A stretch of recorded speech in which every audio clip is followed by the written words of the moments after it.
당신이 말한 주제는 한국사에서 반복적으로 등장해온 중요한 흐름입니다. 위기 속의 배신과 그 속에서 등장하는 영웅이라는 관점으로 정리해보면 다음과 같이 하나의 역사적 서사로 풀어낼 수 있습니다. 위기와 매국의 반복된 역사. 한국사는 외세의 침략과 내부의 혼란 속에서 수많은 위기를 겪어왔습니다. 특히 국가가 흔들릴 때마다 일부 권력층 즉 관료와 지배층 이 자신의 이익을 위해 나라를 등지는 사례가 반복되었습니다. 대표적으로 임진왜란 당시 일부 관리들은 도망치거나 무능으로 일관했고 백성들은 스스로 의병을 일으켜 나라를 지켜야 했습니다. 이후 을사늑약 때에는 이완용 등 이른바 을사오적이 외세에 협력하며 국권을 넘기는 결정적인 배신을 저질렀습니다. 이러한 매국 행위는 단순한 개인의 문제가 아니라 권력 구조 속에서 책임을 져야 할 위치에 있던 이들이 오히려 국가를 위기에 빠뜨렸다는 점에서 더 큰 비판을 받아왔습니다. 그러나 역사는 항상 무너지지 않았다. 그럼에도 불구하고 한국사의 중요한 특징은 이러한 절망적인 상황 속에서도 반드시 저항과 희생의 인물이 등장했다는 점입니다.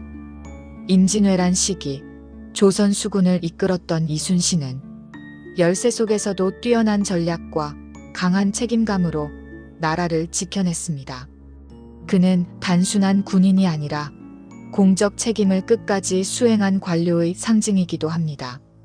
일제강점기에는 안중근이 하얼빈에서 이토 히로부미를 저격하며 민족의 의지를 세계에 알렸고 수많은 독립운동가들이 목숨을 걸고 저항했습니다. 이들은 국가가 무너진 상황에서도 나라란 무엇인가를 행동으로 보여준 존재들이었습니다. 반복되는 구조 그리고 교훈. 이 역사에서 드러나는 핵심은 단순히 매국노가 있었다는 사실이 아닙니다. 더 중요한 것은 다음과 같은 구조적 반복입니다. 위기 상황에서 권력층 일부는 책임을 회피하거나 배신한다. 그러나 동시에 민중과 일부 지도층은 끝까지 저항한다. 결국 역사는 두 흐름의 충돌 속에서 방향이 결정된다. 이러한 패턴은 특정 시대에만 국한된 것이 아니라 국가와 권력이 존재하는 한 언제든 반복될 수 있는 보편적 문제이기도 합니다. 결론 역사는 선택의 기록이다. 역사는 단순한 과거의 기록이 아니라 누가 어떤 선택을 했는가의 축적입니다. 같은 위기 속에서도 어떤 이는 나라를 팔았고 어떤 이는 목숨을 걸고 지켰습니다.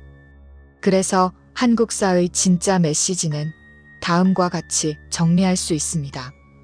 위기는 반복되지만 그때마다 어떤 선택을 하느냐에 따라 역사의 방향은 달라진다. 지금 이 시대의 영웅은 누구입니까?